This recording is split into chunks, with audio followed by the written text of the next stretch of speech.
تو اب ایسے کون سے اعمال ہیں جو ہمیں کرنے ہوں گے؟ پہلے نماز کی پابندی، نماز نہیں چھوڑنی. مجھے پتا ہے الحمدللہ اب آپ نماز نہیں چھوڑتے ہوں گے، لیکن اس کو اول وقت میں پڑھنا. پہلی ترجیح نماز ہونی چاہیے، اور نماز کو رج کے پڑھیں. بس آپ نماز پڑھنے بیٹھ گئے نا، بس اب آپ کا دھیان نماز میں ہونا چاہیے.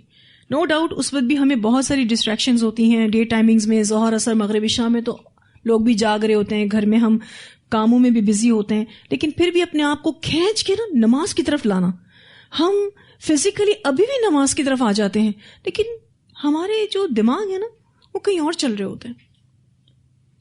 تو جہاں اپنے آپ کو فزیکلی کھینچ کے نماز کی طرف لے کر آتے ہیں نا، وہاں مینٹلی بھی فوکس کرنا ہے. ہم سب نے جو پڑھ رہے ہیں اس کو سنیں اپنے کانوں سے، جو بول رہے ہیں نماز میں اس کو سنیں اپنے کانوں سے، کیونکہ نماز میں میرا اور آپ کا صرف اتنا ہی حصہ ہے جتنا ہم نے اس کو سمجھ کے پڑھا ہے، باقی نماز ضائع ہو جاتی.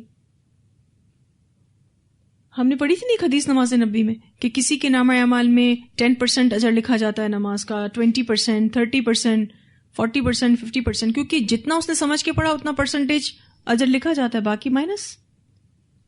جو سمجھ میں نہیں آیا یا سمجھ میں آتا تھا لیکن دھیان نہیں تھا تو بھی مائنس. تو نماز پہلی ترجیح ہونی چاہیے ہماری. جس کی نماز اچھی ہے اس کا سب کچھ اچھا ہے، جس کی نماز اچھی نہیں ہے اس کا کچھ بھی اچھا نہیں. تو جو پہلا سوال کل قیامت کے دن پوچھا جائے گا نا میدان محشر میں، وہ نماز کے بارے میں. اور اگر آپ نے ایگزامینیشن میں کبھی پہلے سوال کو ہی حل نہ کیا ہو، بے شک اس کے بعد کے سوال آپ کو آتے ہوں، لیکن وہ ڈپریشن کے وہ پہلے والے سوال کا جواب ابھی تک نہیں لکھا، تو وہ ڈپریشن ٹل اینڈ چلتا ہے. سارے سوالوں کے جواب بھی خراب ہو جاتے ہیں. کل قیامت کے دن تو یہ بھی نہیں ہو سکے گا کہ اچھا چلو تمہارے پاس پہلے سوال کا جواب نہیں، تم دوسرے سوال کا جواب دو. ایسا نہیں ہے. دنیا میں تو ہم ایسا کر لیتے ہیں لیکن آخرت میں ایسا نہیں. جب تک کہ آپ پہلے سوال کا جواب نہیں دیں گے دوسرے سوال پر آپ آ ہی نہیں سکتے. یہ چیز میرے بیٹے نے ایگزامینیشن دیا تھا تو کچھ تھا کہ اس کے ایگزامینیشن کے 4 پارٹس تھے. تو اس میں ایسا تھا کہ پہلا پارٹ وہ کمپلیٹ کرے گا تو دوسری فائل کھلے گی، دوسرا کمپلیٹ کرے گا تو تیسری فائل کھلے گی، اور پھر تیسرا کمپلیٹ کرے گا تو چوتھی فائل کھلے گی، ورنہ نہیں. مجھے تو ایسا لگتا تھا دنیا میں تو ابھی بھی ہم کر سکتے ہیں ایسا، لیکن اس کے اس امتحان کا سن کے تو مجھے میدان محشر کا ہی نقشہ سامنے آ رہا تھا. پھر یہ کہ جو بھی ڈیوز ہیں زکوٰۃ کو لے کر اس کو فلفل کریں ایز سون ایز پاسبل. نکال کے رکھ دیں، حساب لکھ کے رکھ دیں. بے شک اگر آپ افورڈ نہیں کر سکتے یک مشت زکوٰۃ نکالنے کا، ٹھیک ہے آپ اس کو سال بھر میں نکالتے رہیں، کوئی مسئلہ نہیں، لیکن زکوٰۃ کا حساب بہت کلیئر ہونا چاہیے. تھوڑی بڑھ کر ہی نکالیں، کیونکہ زکوٰۃ کا معاملہ بڑا خطرناک ہے، بڑا ہی خطرناک ہے. پھر یہ کہ عدل و انصاف، آپ عدل و انصاف کریں گے تو آپ کو اللہ تعالیٰ کے عرش کا سایہ ملے گا، کیونکہ عادل بادشاہ آتا ہے نا حدیث میں کہ اس کو اللہ تعالیٰ اپنے عرش کا سایہ دیں گے. پھر اسی طرح سے عاجزی اور انکساری، حدیث میں باقاعدہ یہ الفاظ آتے ہیں کہ جو بھی عاجزی اختیار کرے گا اللہ سبحانہ تعالیٰ اس کو کل قیامت کے دن بہت سے آنرز دیں گے. یعنی عاجزی اور انکساری والے انسان کے لیے آنرز، عزت افزائی قیامت کے دن سے ہی شروع ہو جائے گی. اس ساری اوتھینٹک احادیث کے میں مفہوم بتا رہی ہوں، کیونکہ اگر میں ساری حدیثیں پڑھتی تو شاید یہ لیکچر بہت طویل ہو جاتا. پھر یہ کہ وضو، آپ اگر اچھا وضو کریں، اچھے وضو سے کیا مطلب ہے؟ خوب سارا پانی ڈالیں، مسنون وضو، ٹھیک ہے. اچھا وضو مطلب مسنون وضو. آپ مسنون وضو کریں. یہ تو اتنی بڑی عبادت ہے الحمدللہ کہ کام آپ یہاں دنیا میں کرتے ہیں لیکن کل قیامت کے دن آپ چمکیں گے اس کی وجہ سے. پھر اسی طرح سے قدرت ہونے کے باوجود بھی بدلہ نہ لیں، کیونکہ کل قیامت کے دن اللہ تعالیٰ ایسے لوگوں کو بھی بہت آنرز دے گا. پاورز تھے، بدلہ لے سکتے تھے لیکن چھوڑ دیا، کوئی بات نہیں. ہم کب چھوڑتے ہیں؟ جب پاورز نہیں ہوتے، جب بدلہ نہیں لے سکتے تو کہتے ہیں ہم نے اس کو معاف کیا، حالانکہ ویسے بھی ہم بدلہ لینے کی پوزیشن میں نہیں تھے. قدرت کے باوجود بھی بدلہ نہ لینا کل قیامت کے دن آپ کو آنرز دے گا انشاءاللہ تعالیٰ. پھر یہ کہ مقروض کو مہلت دینا یا پھر اس کا قرض معاف کر دینا. پھر اسی طرح سے حقوق العباد کی ادائیگی بہت ضروری. اچھا، ایک مس انڈرسٹینڈنگ لوگوں کے درمیان پائی جاتی ہے، جس کو آج میں تھوڑا سا کلیئر کرنا چاہوں گی. بہت سارے لوگ یہ کہتے ہیں کہ حقوق اللہ کے مقابلے میں حقوق العباد زیادہ اہم ہیں، کیونکہ اللہ تعالیٰ اپنے حقوق تو معاف کر دے گا، لیکن بندوں کے حقوق جب تک بندے معاف نہیں کریں گے اللہ تعالیٰ معاف نہیں کرے گا. تو یہ درست بات نہیں، بلکہ درست بات یہ ہے کہ حقوق العباد اپنی تمام تر اہمیت کے باوجود حقوق اللہ سے زیادہ اہم نہیں. اللہ کا حق سب سے بڑا ہے، ٹھیک ہے. سیکنڈ نمبر پر حقوق العباد آتے ہیں. اب یہ جو بات میں نے آپ سے کہی ہے اس کو میں احادیث کے ساتھ واضح کرنا چاہوں گی. آپ دیکھیں تو اللہ کے حق میں سب سے پہلا حق کون سا ہے؟ توحید. بالکل توحید. اللہ کے حقوق میں سب سے پہلا حق اس کی توحید کا اقرار کرنا ہے، ٹھیک ہے. اگر کوئی توحید کا اقرار نہیں کرتا، یعنی اللہ تعالیٰ کا یہ پرٹیکولر حق اس کو نہیں دیتا، تو وہ دائرہ اسلام سے خارج ہو جاتا ہے، وہ مسلمان نہیں رہتا، ٹھیک ہے. لیکن اگر بندوں کے حقوق ادا کوئی شخص نہیں کرتا تو وہ کبیرہ یا صغیرہ گناہ کا مرتکب ہوگا. کیا وہ دائرہ اسلام سے خارج ہو جاتا ہے؟ نہیں. اس سے کیا پتہ چلتا ہے کہ اللہ کا حق زیادہ اہم ہے اور بندوں کا حق سیکنڈری پر آتا ہے، ٹھیک ہے. یہ بات درست ہے کہ بندوں کے حقوق بندے ہی معاف کریں گے، لیکن اللہ کے لیے کچھ مشکل نہیں کہ کسی کے ظلم کو مظلوم سے معاف کروا لے. کیوں؟ وَهُوَ عَلَىٰ كُلِّ شَيْءٍ قَدِيرٌ، وہ ہر چیز پر قدرت رکھتا ہے. ابن ماجہ کی روایت میں آتا ہے کہ حجۃ الوداع کے موقع پر رسول اللہ صلی اللہ علیہ وسلم نے عرفات میں اپنی امت کی مغفرت کے لیے دعا مانگی تو اللہ تعالیٰ نے فرمایا میں ظالم اور مظلوم کا حق دلوا کر رہوں گا. رسول اللہ صلی اللہ علیہ وسلم نے فرمایا یا اللہ اگر تو چاہے تو مظلوم کو جنت دے کر خوش کر سکتا ہے اور ظالم کو معاف کر سکتا ہے. نبی اکرم صلی اللہ علیہ وسلم کی آپ سافٹنس دیکھیں، کتنا دل نرم تھا آپ صلی اللہ علیہ وسلم کا کہ مظلوم کو تو جنت دے، بڑی بڑی جنت دے دے تو وہ خوش ہو جائے گا، اور ظالم کو تو معاف کر دے. نبی اکرم صلی اللہ علیہ وسلم نے یہ دعا عرفات میں مانگی تو قبول نہیں ہوئی، لیکن مزدلفہ میں جب دوبارہ آپ صلی اللہ علیہ وسلم نے یہ دعا مانگی تو اللہ تعالیٰ نے قبول فرما لی. یعنی اللہ تعالیٰ ایسا کرے گا. اس سے یہ پتہ چلتا ہے کہ اگر اللہ حقوق العباد میں سے کسی کے حقوق معاف کروانا چاہیں گے تو اللہ کے لیے ایسا کرنا ناممکن نہیں ہوگا. اللہ کے لیے سب کچھ پاسبل ہے. مسلم کی روایت میں آتا ہے نبی اکرم صلی اللہ علیہ وسلم نے فرمایا اللہ تعالیٰ دو آدمیوں کو دیکھ کر ہنستے ہیں، ایک قاتل اور دوسرا مقتول، جو دونوں جنت میں داخل ہوئے. صحابہ نے پوچھا یا رسول اللہ صلی اللہ علیہ وسلم کیسے؟ آپ صلی اللہ علیہ وسلم نے فرمایا ایک اللہ کے راستے میں لڑا اور شہید ہو گیا، اور دوسرا یعنی قاتل، یعنی پہلے وہ کافر تھا اس نے مسلمان کو مارا تھا، ٹھیک ہے، تو شہید جو پہلا شہید تھا وہ تو جنت میں چلا گیا، ٹھیک ہے، اور دوسرا یعنی قاتل مسلمان ہوا اور اللہ کی راہ میں لڑا اور وہ بھی شہید ہو گیا. اللہ کے لیے کچھ مشکل نہیں کہ اللہ کسی کی کریکشن کر دے، اللہ کسی کو ہدایت دے دے. تھا وہ ظالم، تھا وہ قاتل، لیکن اب اس کا اسٹیٹس چینج ہو گیا، وہ مسلمان ہو گیا، وہ مجاہد بن گیا اور پھر شہید بھی ہو گیا. یوں دونوں اللہ کی رحمت سے جنت میں داخل ہو گئے. پھر یہ کہ یہ بات طے شدہ ہے کہ آپ کی ذات پر جس کے جتنے احسانات اس کے اتنے حقوق، ٹھیک ہے. عام انسانوں میں سب سے زیادہ ہم پر جن کے احسانات ہیں وہ ہیں والدین، اور اس پر ہم کافی ڈیٹیل میں بات کر چکے، ٹھیک ہے، کہ آپ کے جتنے بھی رشتہ دار ہیں جو بھی ہیں ان میں ٹاپ آف دا لسٹ والدین ہیں، جن کے ساتھ حسن سلوک کا آپ کو کہا گیا، اور اللہ تعالیٰ اپنی توحید کا بیان کرنے کے بعد پہلا ذکر والدین کا کرتے ہیں، ٹھیک ہے. یہ تو ہو گئی عام انسانوں کی بات. اب اگر ہم دیکھیں تو ہماری ذات پر سب سے زیادہ احسانات کس کے ہیں؟ اللہ سبحانہ تعالیٰ کے. خالق ہونے کے ناطے ہم پر اس نے اتنے احسانات کیے کہ ہم اس کو شمار بھی نہیں کر سکتے. سورہ ابراہیم میں ہم نے پڑھا اللہ تعالیٰ کی اتنی نعمتیں تمہارے پاس ہیں، تم چاہو بھی اگر اس کو گننا تو نہیں گن سکو گے. اور سورہ ابراہیم میں اللہ تعالیٰ فرماتے ہیں جو کچھ تم نے سوال کیا وہ تمہیں میں نے عطا کیا.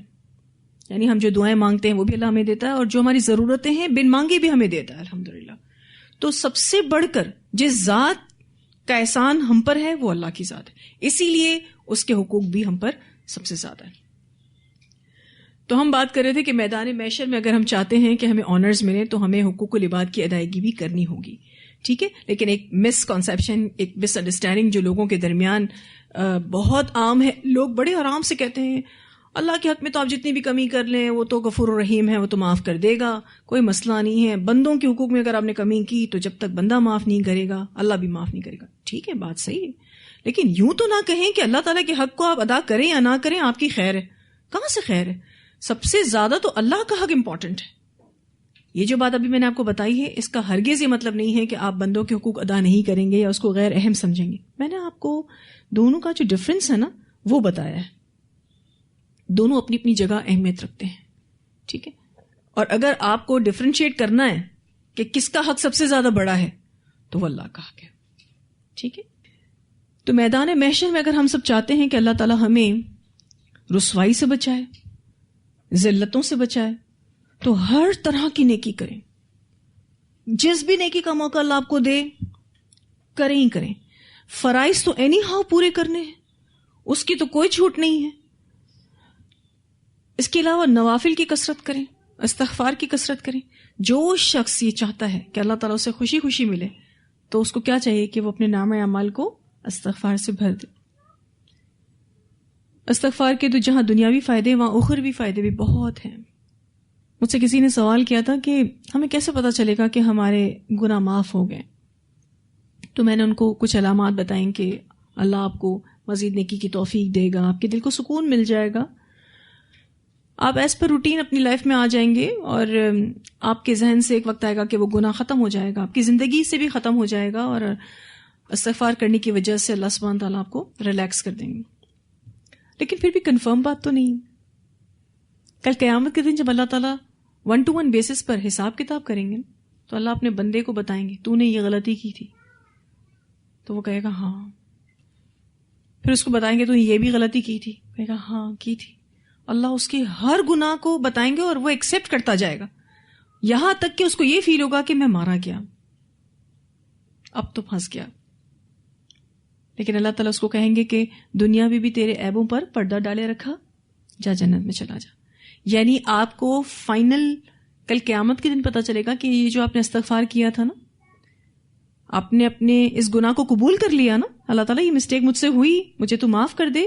ابھی تو کچھ کنفرمیشن نہیں کہ معافی ملی یا نہیں ملی، لیکن یہ جو 1-to-1 بیسس پر حساب کتاب ہوگا نا، یہ کنفرمیشن آپ کو اس وقت ہوگی. یہ جو اللہ تعالیٰ کہے گا نا گناہوں کو بتا بتا کے اچھا کیا، پھر آگے بات کرے گا اللہ تعالیٰ، کوئی پکڑ دکڑ نہیں اس پر.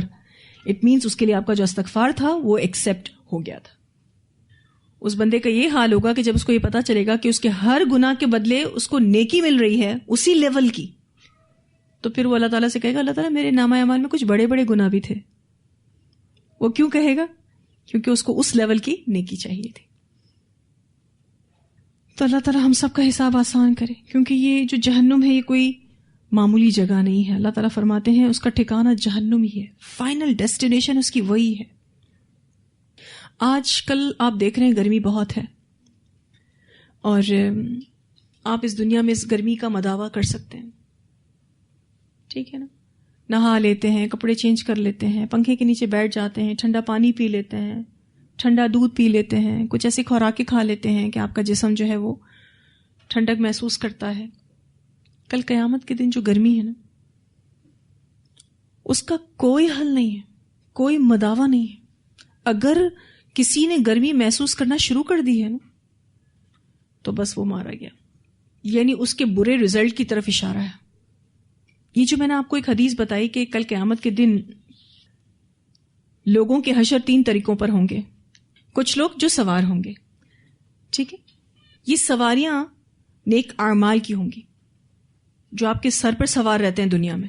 نماز پڑھنی ہے، قرآن پڑھنا ہے، اذکار کرنے ہیں، اچھا فلاں کا یہ کام کرنا ہے، گھر میں یہ ذمہ داری پوری کرنی ہے. سوار رہتے ہیں نا ہر وقت کام. تو اب دنیا میں تو نیک اعمال آپ کے سر پہ سوار ہیں، کل قیامت کے دن آپ ان نیک اعمال پر سوار ہوں گے. میں ایئرپورٹ پر دیکھ رہی تھی کہ کچھ لوگ اتر رہے تھے اور پھر ان کو فری کنوینس دیا جا رہا تھا. بڑی تیزی سے وہ گاڑی چلتی ہے اور پھر وہ وہاں تک پہنچا دیتی ہے جہاں آپ کو اپنا لگیج ریسیو کرنا ہے. تو مجھے واقعی یہ سواریاں یاد آ گئیں کہ کچھ لوگ ایسے ہوں گے جو اللہ کے حضور پیش ہوں گے اور سواریاں آئیں گی ان کو لینے کے لیے، اور وہ فاسٹسٹ سواریاں ہوں گی، قبر سے نکلتے کے ساتھ ہی سواری میں بیٹھیں گے اور تیز سواریاں ان کو اللہ کے پاس لے جائیں گی، ان کے جلدی جلدی حساب کتاب ہوں گے، وہ جلدی جلدی جنت میں چلے جائیں گے، اور بریک فاسٹ جو ہے وہ جنت میں جا کے کریں گے۔ جو امیر کبیر لوگ ہیں تو ان کے اکاؤنٹس بڑے ہوں گے، وہ اپنی ایک ایک نعمت کا جواب دیں گے، پھر اس کے بعد وہ جائیں گے۔ تو تبھی تو جو مسکین ہیں وہ عام لوگوں کے مقابلے میں، جو مڈل کلاس ہیں یا اپر کلاس ہیں ان کے مقابلے میں جو غریب لوگ ہیں وہ 500 سال پہلے جنت میں چلے جائیں گے۔ اسی لیے نبی اکرم صلی اللہ علیہ وسلم کیا دعا کرتے تھے؟ اللہم احیینی مسکینوں وتوفنی مسکینوں واحشرنی فی زمرۃ المساکین۔ اے اللہ تو مجھے زندہ رکھ دو مسکینوں کے ساتھ، اور مجھے فوت کر مسکینوں کے ساتھ، اور میرا جو حشر ہے وہ مسکینوں کے ساتھ کر، کیونکہ وہ مسکین جو ہے نا وہ ایز سون ایز پاسبل جنت میں چلے جائیں گے، اتنے بڑے بڑے اکاؤنٹ نہیں ان کے، کیونکہ مسکین جو ہے وہ ایز سون ایز پاسبل جنت میں چلے جائیں گے۔ پھر یہ کہ میں یہ دیکھ رہی تھی کہ ایئرپورٹ پر جن لوگوں کے پاس گولڈ کارڈ تھا، زیادہ ٹریولنگ کرتے ہیں، تو ایئر لائن ان کو جو ہے وہ ایک اسپیشل کارڈ دے دیتی ہے جس کو گولڈ کارڈ بھی کہتے ہیں، جس کو ایلیٹ کارڈ بھی کہتے ہیں، کہ ان کی ٹریولنگ اتنی زیادہ ہوتی ہے کہ پھر وہ ان کو آنرز دیتے ہیں۔ ان کی لائن ہی الگ ہے، کاؤنٹر ہی الگ ہے ان کے، 2 لوگ 4 لوگ، باقی اکانومی اور جو عوام ہے وہ لمبی لائنوں میں کھڑی ہے۔ اللہ کرے اللہ ہمیں بھی گولڈ کارڈ دے دے کہ کل جنت میں آپ کو پتا نا کچھ لوگ ایسے بھی ہوں گے کہ جو بغیر حساب کتاب کے جنت میں داخل ہو جائیں گے، اور اسپیشلی نبی اکرم صلی اللہ علیہ وسلم نے کاؤنٹنگ بھی بتائی، 70,000 لوگ ایسے ہوں گے، 70,000 لوگ ایسے ہوں گے کہ جو بغیر حساب کے جنت میں داخل ہوں گے، اور وہ 70,000 پر پرسن، ایک بندہ اپنے ساتھ 70,000 اور لے کر جائے گا۔ اللہم اجعلنا منہم۔ جب آپ صلی اللہ علیہ وسلم یہ حدیث بتا رہے تھے تو ایک صحابی تھے، نام یاد ہے کسی کو؟ حضرت عکاشہ، جنہوں نے کہا کہ اللہ کے رسول صلی اللہ علیہ وسلم آپ دعا کیجیے میں ان میں شامل ہو جاؤں۔ آپ صلی اللہ علیہ وسلم نے ان کو بتایا کہ آپ انہی میں سے ہیں، یعنی اللہ تعالیٰ سے آپ صلی اللہ علیہ وسلم نے دعا کی کہ عکاشہ کو ان میں شامل کر۔ پھر ایک اور صحابی کھڑے ہوئے، کہا اللہ کے رسول صلی اللہ علیہ وسلم میرے لیے بھی دعا کریں کہ میں بھی ان میں شامل ہو جاؤں۔ آپ صلی اللہ علیہ وسلم نے فرمایا عکاشہ تم پر سبقت لے گیا، کسی ایک کو ہی ملنا تھا یہ، کیونکہ وہ حدیث پہلی دفعہ نبی اکرم صلی اللہ علیہ وسلم بتا رہے تھے۔ آپ دیکھیں تو ان صحابی کے دماغ میں فوری طور پر یہ بات آئی کہ مجھے ان میں ہونا ہے، اور انہوں نے اس کا اظہار بھی کر دیا، تو وہ چانس وہ لے گئے۔ اللہ سبحانہ تعالیٰ کے لیے کچھ مشکل نہیں کہ وہ ہمارے حساب کو آسان کر دیں۔ آپ اللہ تعالیٰ کے راستے میں خوب صدقات کرتے رہیں، خوب نیک اعمال کرتے رہیں، اللہ تعالیٰ انشاءاللہ آپ کو بہت سموتھ ٹریک کے ساتھ جنت میں لے جائیں گے انشاءاللہ تعالیٰ۔ پھر اللہ تعالیٰ فرماتے ہیں ذالک جزاؤہم، یہ ان کی جزا ہے، بأنہم، بوجہ اس کے کہ بے شک انہوں نے کفر و کفر کیا، بآیاتنا، ہماری آیات کا، وقالوا، اور انہوں نے کہا، اذا کننا، کیا جب ہوں گے ہم، عظامن، ہڈیاں، ورفاتن، اور ریزہ ریزہ، انا، کیا بے شک ہم، لمبعوثون، البتہ اٹھائے جائیں گے، خلقا جدیدا، نئی پیدائش میں۔ اللہ تعالیٰ یہاں اس آیت میں یہ بتا رہے ہیں کہ یہ جو سزا ان کو ملی کہ یہ اندھے گنگے بہرے اٹھائے گئے، تو یہ اس کو ڈیزرو کرتے تھے، کیونکہ انہوں نے اللہ کی آیات کو، دلائل کو اور نشانیوں کو جھٹلایا، اور موت کے بعد دوبارہ جی اٹھنے کو دور سمجھا، یعنی ناممکن سمجھا کہ کیسے پاسبل ہے جو ہماری ہڈیاں ہیں یہ چورا چورا ہو جائیں، بھوسا ہو جائیں، اور اس کے بعد ہم کیا نئی تخلیق میں اٹھائے جائیں گے۔